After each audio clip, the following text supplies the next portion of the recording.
Funerary practices. Funerary practices played an important role in the lives of the Old Kingdom Egyptians. From the king to the lowliest commoner, there was a concern to provide for the dead.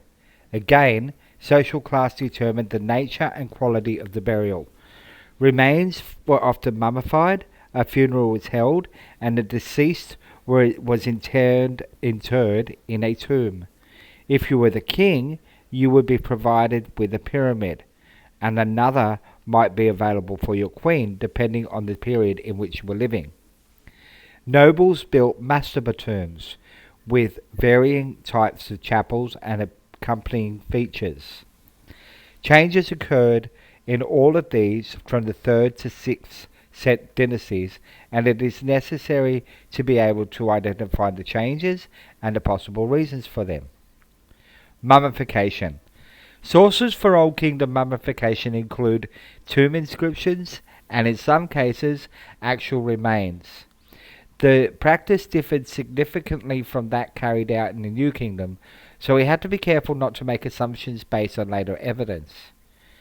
It is theorized that mummification had its origins in the observation of mummies such as Ginger, a naturally mummified male dating to about 3400 BCE, which was excavated at Gebelin in the south of Egypt.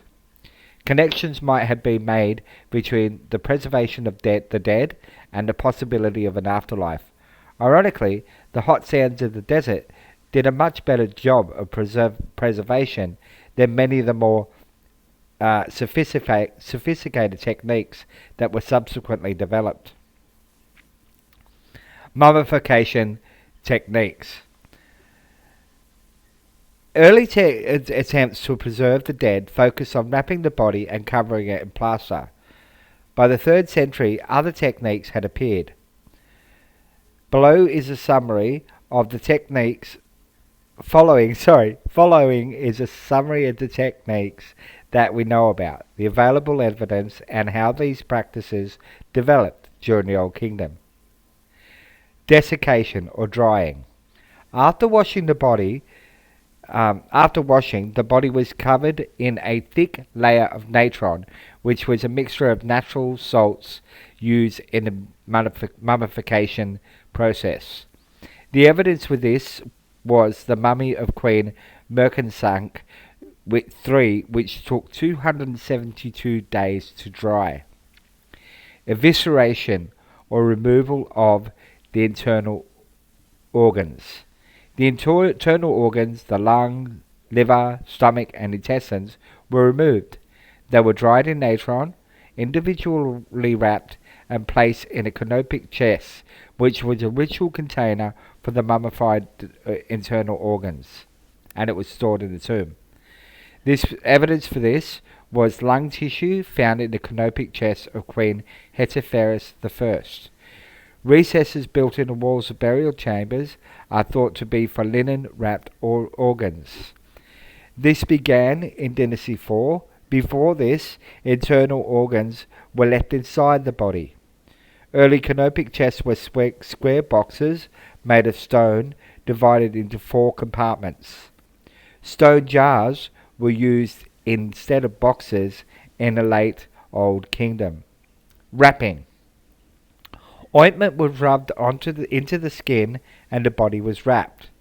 Variations included thick padding beneath the wrapping to stimulate body shape and painting of facial features in green paint. Evidence of this, a mummy from Saqqara had 14 levels of bandages. The tomb inscription of Meriah, Dynasty IV, I embalmed him with ointment of the residence and red linen from the house of life. Mummies found coated with resin or plaster.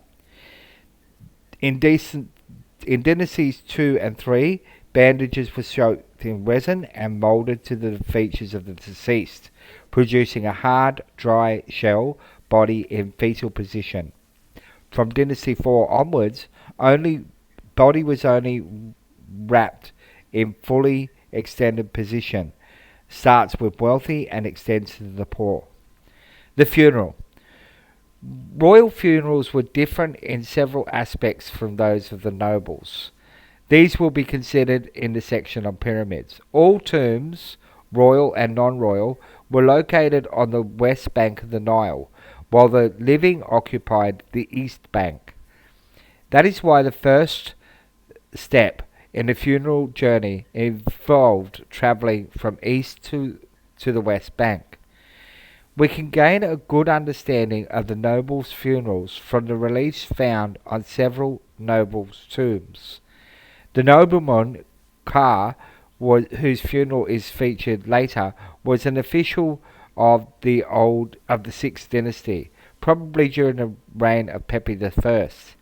His titles included overseer of the pyramid towns of Khufu and Menkaure, and the tenant of the pyramid of Pepi.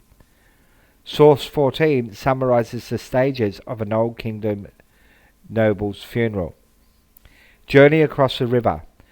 The body was collected from the house and accompanied by grieving relatives. The coffin was ferried across the west bank on a funerary barge.